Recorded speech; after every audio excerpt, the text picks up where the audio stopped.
todas e a todos, as pessoas que nos estão a ouvir à distância e também as pessoas presentes.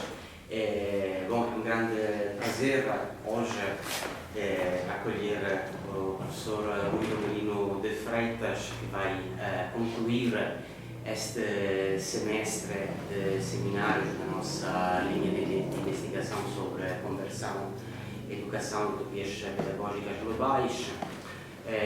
Chegamos já à segunda, 10ª sessão do nosso seminário.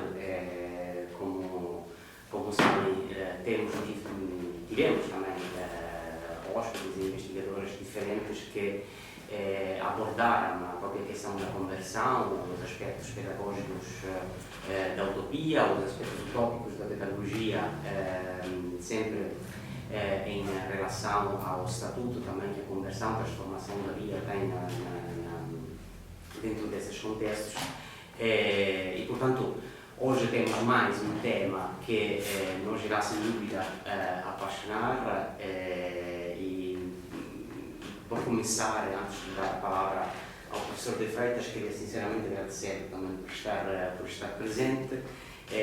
Também o professor faz parte da nossa linha de investigação do Centro de Conversão, Educação e Utopias Pedagógicas Globais, do Centro de Estudos Globais e, portanto, também parte ativa, digamos assim, ainda mais do que outros investigadores que nos acompanharam nestes meses na própria definição, na própria estruturação também dos nossos interesses de investigação. Só uma pequena apresentação antes de lhe deixar a palavra. O Rui Rogelino de Freitas é docente, investigador, com formação em filosofia e ciências das religiões. Os seus interesses centram-se em particular na gnose, no hermetismo, na alquimia e em Rosa Cruz. Leciona as disciplinas de esoterismo ocidental e cristianismo gnóstico no mestrado em Ciências das Religiões da Universidade Lusófona, onde organizou também o primeiro congresso lusófono sobre o esoterismo ocidental. É autor do livro Os Manifestos Rosa Cruzes, ministra cursos e formações na sua própria área de especialização, e os seus interesses de investigação abrangem a filosofia hermética antiga, renascentista, os movimentos gnósticos da antiguidade, Rosa Cruz moderna e contemporânea, alquimia e franco-maçonaria.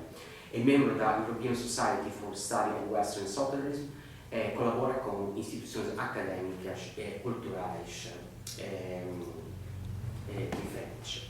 O tema que o professor de Freitas nos propõe hoje vai precisamente em contra a um dos seus interesses centrais, ou seja, os manifestos Rosa Cruzes no século XVII, no contexto dos estudos académicos sobre a alquimia. Deixo então a palavra com mais um obrigado ao professor de Freitas por ter aceito o nosso convite, por estar presente e também por concluir este semestre de trabalhos. Como sempre sabem, temos mais ou menos 45 minutos de apresentação, depois mais alguns minutos assim de consultoria, de diálogo entre nós, e depois daremos a palavra a quem quer eventualmente intervir à distância ou em presença. Mais uma vez, obrigado. Eu aqui agradeço, desde já, ao Dr. Gianni Fernando Ferraro e ao Centro de Investigação e ao Centro de Estudos Globais pela forma como acolheram e quero, então, vou entrar então na temática. Na próxima meia hora, talvez um bocadinho mais, aquilo que me propunha fazer era falar um pouco sobre a alquimia, o que é a alquimia, enquanto tema de estudo, de investigação, falar um pouco sobre a importância do ponto de vista cultural, porque estudamos um tema como este que nos evoca, quando fala, imagens, sei lá, quando se fala de alquimia pensamos no Harry Potter ou outras imagens assim, misteriosas, um laboratório, fumegar, qual é o interesse deste tema e falarei no contexto, portanto, estes dois aspectos, a problematização, os desafios do estudo desta temática no campo académico e o seu interesse e, como caso paradigmático, 3 textos que foram publicados no início do século XVII e que foram conhecidos como os Manifestos Rosa Cruzes. Portanto, será um pouco esta linha de itinerário onde tentarei trazer hoje mais do que, enfim, uma preleção, mas uma conversa onde possamos estabelecer algumas noções corretas e também abrir o apetite para uma investigação melhor, maior, etc. Então, comecemos pela alquimia. A alquimia foi trazida como tema e disciplina de estudo para o universitário por uma investigadora contemporânea, Françoise Bonnardel, que trouxe, no fundo, o que ela defendeu é que é um campo incontornável de investigação no campo da filosofia. Ou seja, o que ela ressalta nas suas obras, trouxe aqui algumas interessantes, uma que é a Filosofia da Alquimia, a obra de modernidade, mostra aqui também, não sei, não dá para ver. Sim. Assim, assim é perfeito. Exato, não tem comissão, exato. E Philosophie par le feu.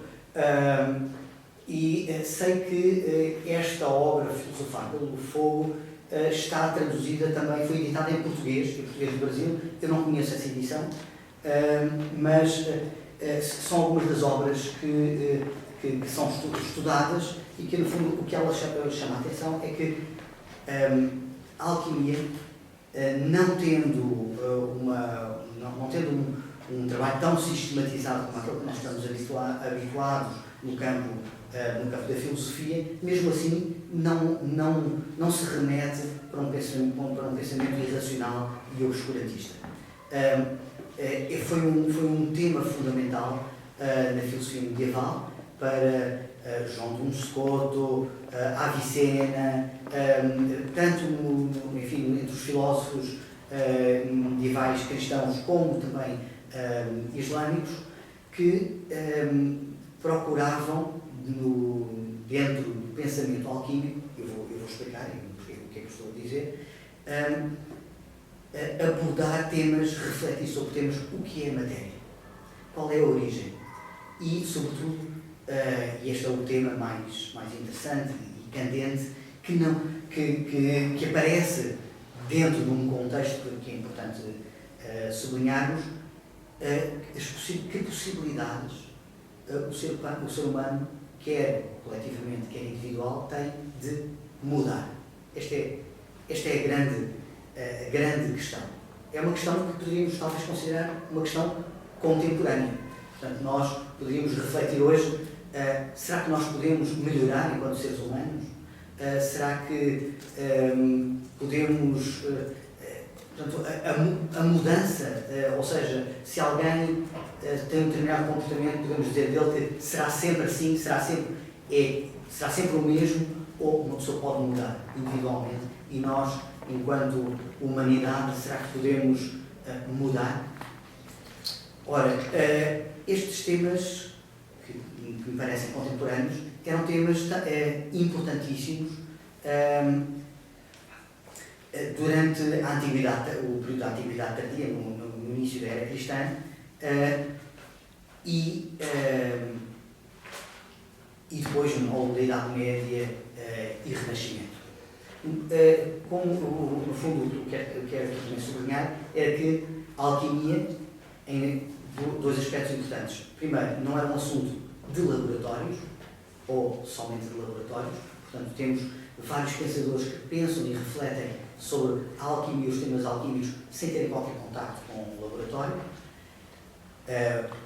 Por outro lado, temos alquimistas que trabalham também no laboratório, por exemplo, no Renascimento, Paracelso, mas que consideram que a alquimia não é um assunto de laboratório. Consideram que a alquimia é um assunto de aspectos de nós mesmos. Quando se fala, diz Paracelso, quando se fala de enxofre, mercúrio e sal, na realidade o que estamos a falar é de espírito, alma e corpo e as suas relações. Portanto, o que define a alquimia é um pensamento que, por um lado, é racional, mas por outro lado é um pensamento simbólico, alegórico, trabalha com mitemas, com alegorias e com o símbolo. Vou fazer aqui um parênteses para explicar o que é que quero dizer com o símbolo. Normalmente, o símbolo não é um signo, um sinal. Quando nós falamos de sinais, por exemplo, da estrada, do código da estrada, são sinais que se está convencionado um determinado significado. Ora, o símbolo, por inerência, é algo que nos interpela sem estar explicado e desafia a que nos identifiquemos de alguma forma com ele, só funciona se assim for, e portanto estimula a nossa imaginação, a nossa reflexão em busca de um significado que seja real para nós. Ou seja, se me parece um símbolo de algo, até que ponto isso me representa e, portanto, a chave para o símbolo é o próprio autoconhecimento.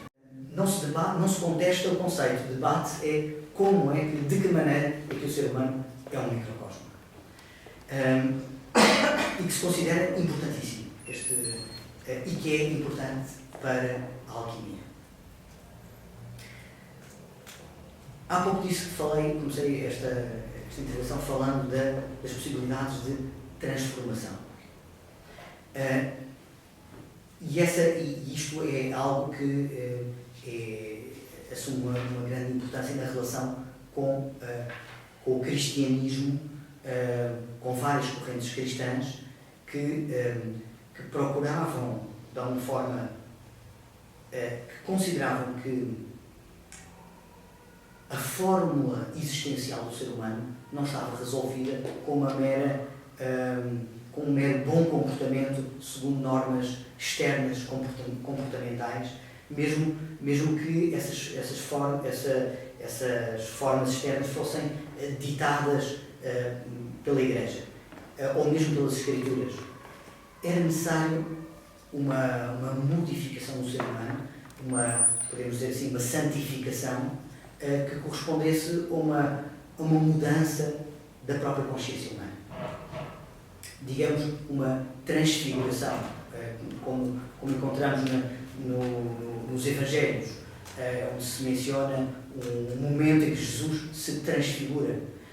O termo transfigurar, que vem do latim transfigurare, significa mudança de figura, mas nos textos dos Evangelhos gregos originais, o termo que encontramos não é transfigurar, mas metamorfosis. Portanto, mudança de forma. Portanto, esse episódio dessa mudança de Jesus é designada nos Evangelhos em grego como metamorfosis, que significa mudança de forma. E aqui voltamos então àquelas noções seminais filosóficas, como defendia François Bonnardel, que encontramos relações com Platão, com Aristóteles, de que maneira é que é possível o ser humano mudar. O que é a mudança da forma? Quando falamos de forma, estamos a falar de aspectos essenciais do ser humano. E, pensando em termos alquímicos, será que é possível uma mudança fundamental que, alegoricamente, podemos vê-la simbolizada nos metais que se transformam em ouro?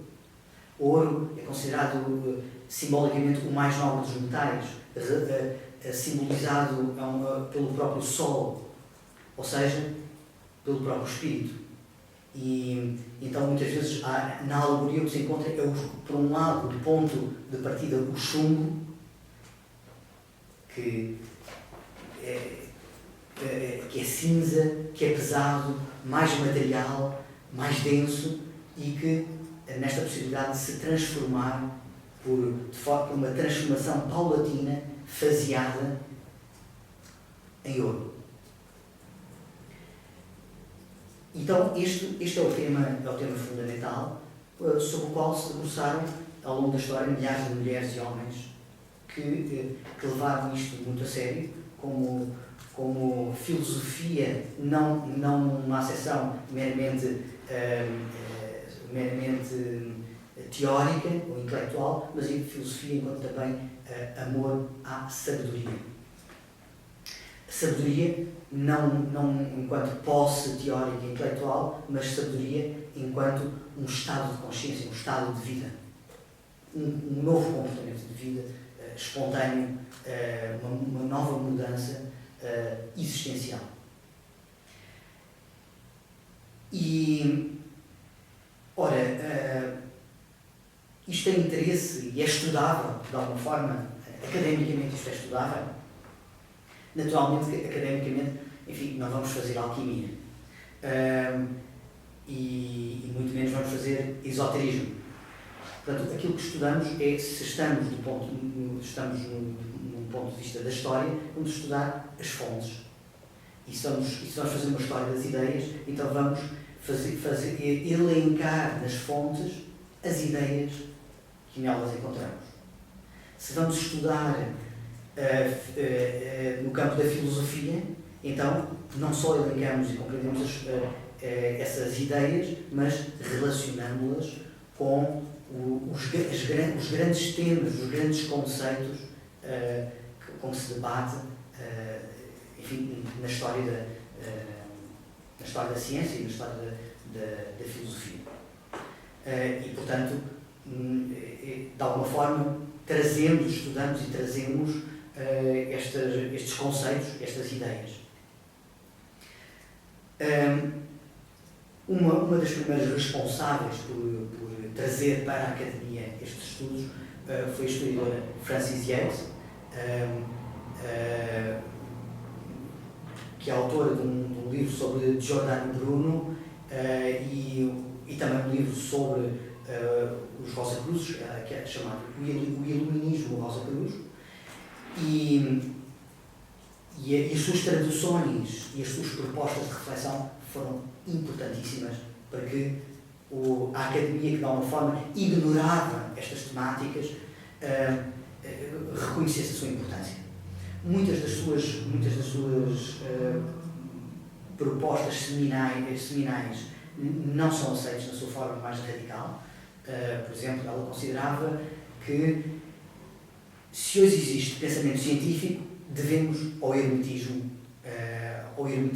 e ao impulso Rosa Cruz do século XVII. Enfim, afirmava assim, socorro. Bom, pois sabemos, não é bem assim, não é totalmente assim, mas que de facto o eremitismo teve uma grande importância. Porquê? Porque a filosofia hermética, que perpassava, enfim, todos os eruditos na Europa conheciam o hermetismo e muitos refiam-se no hermetismo, o hermetismo defendia esta noção de o conhecimento e estudo das escrituras sagradas, mas também, e fundamental, considerava o estudo das leis naturais. Era como se fosse esta noção de que Deus não fala, mas tudo fala de Deus. E, portanto, ao conhecermos as leis naturais, de alguma forma, conhecemos a signatura rerum, a assinatura das coisas, a assinatura de Deus nas coisas. Ao conhecer as leis astronómicas, naquela altura astrológicas, de alguma forma, podia-se conhecer o movimento,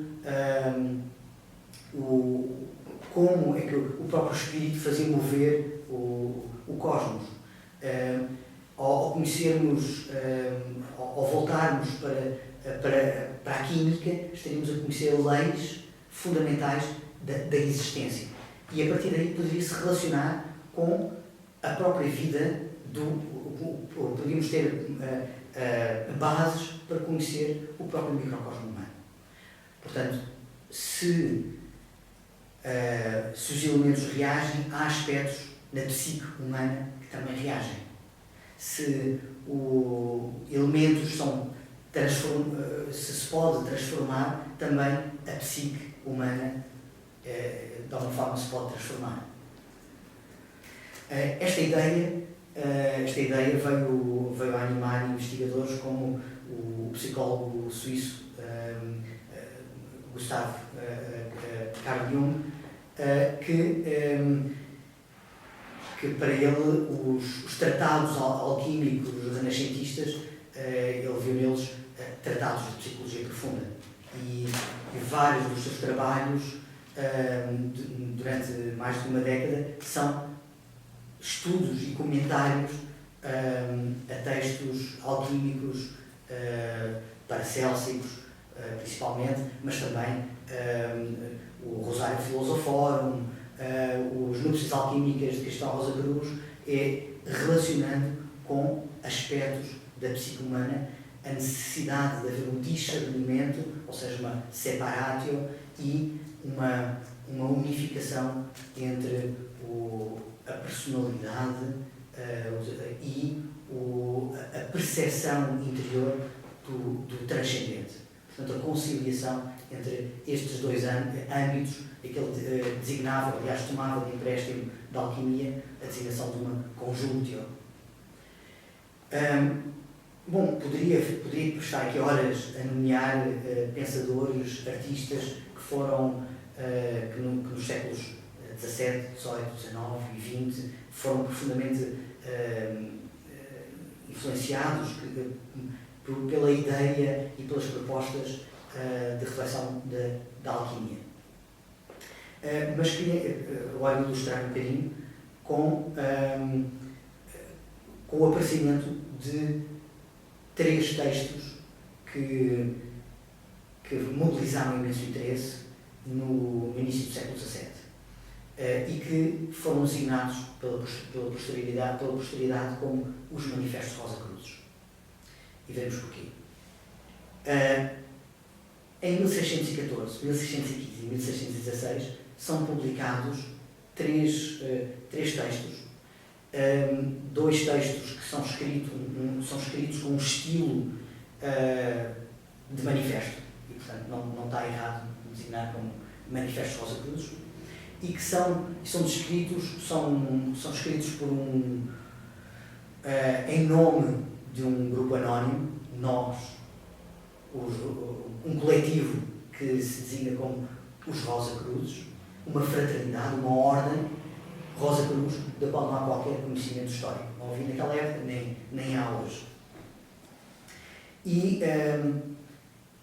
que surgem na Europa, portanto, são publicados assim um pouco de forma aparentemente extemporânea, num período de grande tensão, e que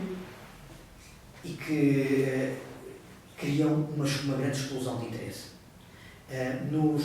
Nos 10 anos seguintes à publicação dos manifestos, estes manifestos, os temas destes manifestos batem todos os recordes de publicações pró e contra estes manifestos.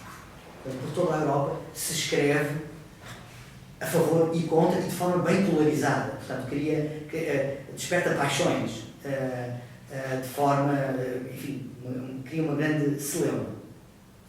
E na altura não se sabia exatamente quem, quer dizer, não era totalmente secreto, hoje sabe-se que não era totalmente secreto, quem é que tinha escrito estes textos. Um historiador contemporâneo, Carlos Gili, foi investigador na Universidade da Basileia e bibliotecário, um dos primeiros bibliotecários da Biblioteca Filosófica Hermética de Amsterdão. Dedicou-se a investigar os documentos e cartas contemporâneos em torno destes textos. e é assim que hoje sabemos perfeitamente quem foram os autores. De facto, é uma autoria coletiva, um grupo de amigos que se juntava em casa de Tobias S., o mentor do grupo, mais velho do grupo, ele próprio alquimista, professor da cadeira de alquimia da Universidade da Basileia, e um dos jovens do grupo, Valentim André, é quem escreverá aquela sua pena que será escrita seguramente As Núpcias Alquímicas de Cristão Rosa Cruz, porque ele reconhecerá a autoria, e será pelo menos co-autor dos outros dois textos, e sabe-se que tinha um plano, um projeto, e o plano era escrever estes 3 textos, traduzi-los em 5 línguas, publicá-los e enviar a todos os eruditos, chefes de Estado, de governo da Europa. Os primeiros 2 textos, o primeiro texto, que se chamava Fama Fraternitatis RC, ou pode ser traduzido como o chamamento ou a chamada da Fraternidade Rosa Cruz, é um texto que, por um lado, que faz uma proposta, portanto, explica, apresenta uma leitura da época, dos tempos, considera que chegou-se a uma época onde Deus enviará à humanidade grandes revelações, que o século seguinte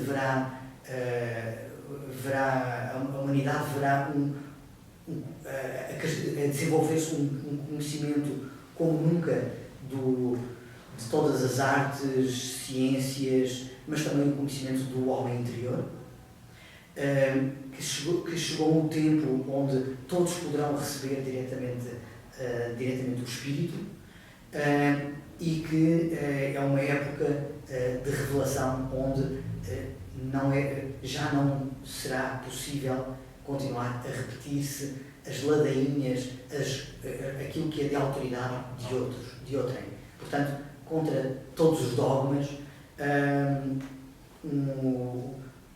a possibilidade de um conhecimento direto dos mistérios da vida, e onde se faz uma proposta de uma renovação, uma reforma geral do mundo. Esta reforma geral do mundo não é uma reforma à maneira de Lutero, não é uma reforma religiosa, é uma reforma, é uma renovação do género humano.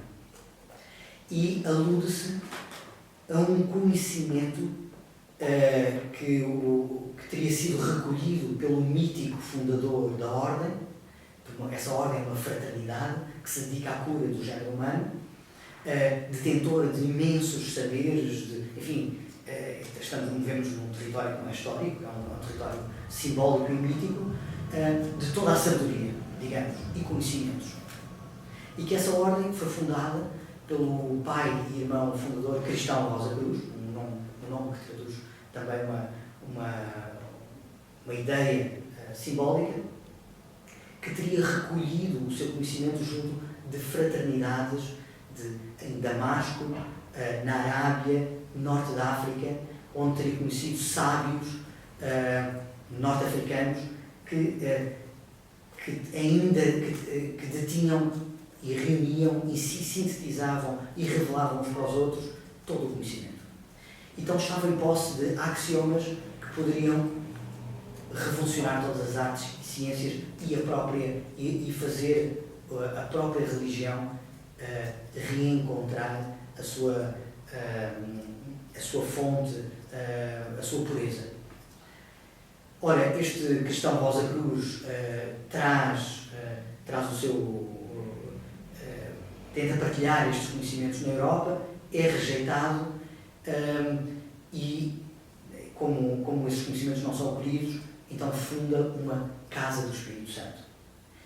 E neste contexto, nesta Casa do Espírito Santo, é criada a Ordem, a tal Ordem Rosa Cruz, que se dedica à cura do género humano, e que essa Ordem acabou por ser, esses conhecimentos acabaram por ser eles próprios por se terem perdido e são reencontrados na época em que os textos são escritos e agora oferecidos gratuitamente à humanidade. O texto seguinte, Confessio Fraternitatis, RC, que pode ser traduzido como a Declaração da Fraternidade Rosa Cruz, é uma espécie de esclarecimento de alguns pontos do texto anterior e que se esclarece em alguns pontos relacionados com a alquimia, nomeadamente a alquimia que preconizam não ter nada a ver com ouro, não ter nada a ver com a matéria. Portanto, terminam um dos parágrafos falando mal dos alquimistas, portanto, desprezando os alquimistas que procuram o ouro material. Ouro, só ouro, exclama-se assim. E, por fim, o terceiro texto é bastante diferente dos outros no estilo. É um conto. E um conto muito interessante e, a meu ver, muito belo. Eu penso que não se fez justiça. Eu penso que hoje seria um texto que poderia ser estudado ao nível de outros textos contemporâneos. É um texto que é publicado no ano em que morre Shakespeare e, a meu ver, podia ser estudado tal como os textos de Shakespeare, de grande valor literário e filosófico. E é um conto, como se fosse um conto de fadas, cheio de simbólica alquímica, cheio de simbolismo alquímico, pejado de simbolismo em cada momento, que narra a história que tem como herói uma personagem que é designada como Cristão Rosa Cruz, que de certa maneira é um anti-herói. Portanto, é um herói que faz-me lembrar, a mim e a outros investigadores, um pouco um Dom Quixote de La Mancha. É uma personagem que não tem grande sabedoria, não é o que se estava à espera de um sábio, bem pelo contrário, e que percorrerá, é convidado para umas núpcias do rei e da rainha e durante 7 fases, 7 dias, tem de realizar uma obra alquímica. Portanto, uma transmutação que, no caso, levará à ressurreição do rei e da rainha. É um conto cheio de humor, um subtil humor, portanto, com várias tiradas de humor, que critica subtilmente, faz uma crítica de muita retórica alquímica da época.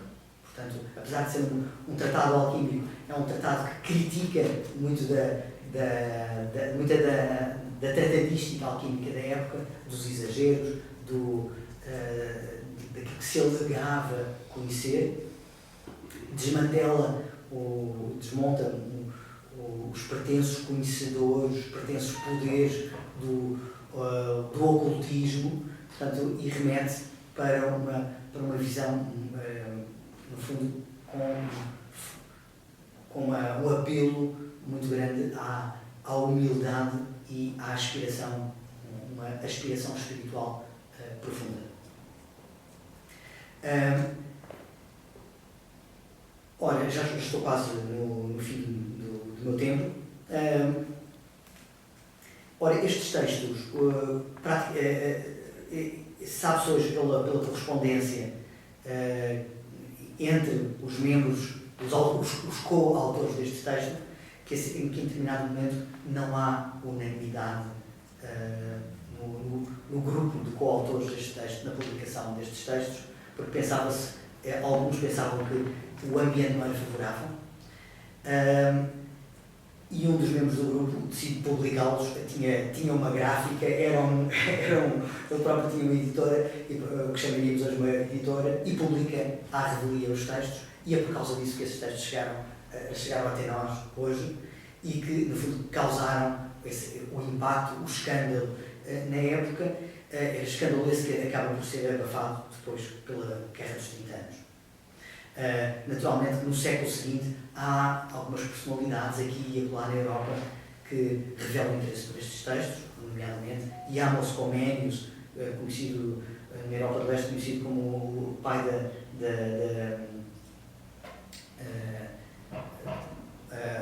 pai da educação, da pedagogia, pai da pedagogia moderna, autor da Didática Magna, e outros como Isaac Newton, que escreve uma carta aberta em resposta ao repto, ao desafio dos textos da Fama Fraternitatis. São textos que obviamente, agora, à distância, 400 anos depois, muitos dos temas não nos impressionam tanto. A proposta de existência de direitos humanos, por exemplo, que precedem quase um século as primeiras formulações, mas que de alguma forma ainda podem estimular, lançar o desafio de estimular as nossas reflexões e e a nossa imaginação, essencialmente. Bom, havia muito mais a dizer, mas podíamos continuar agora em debate e em reflexão e em diálogo. Absolutamente sim. Obrigado.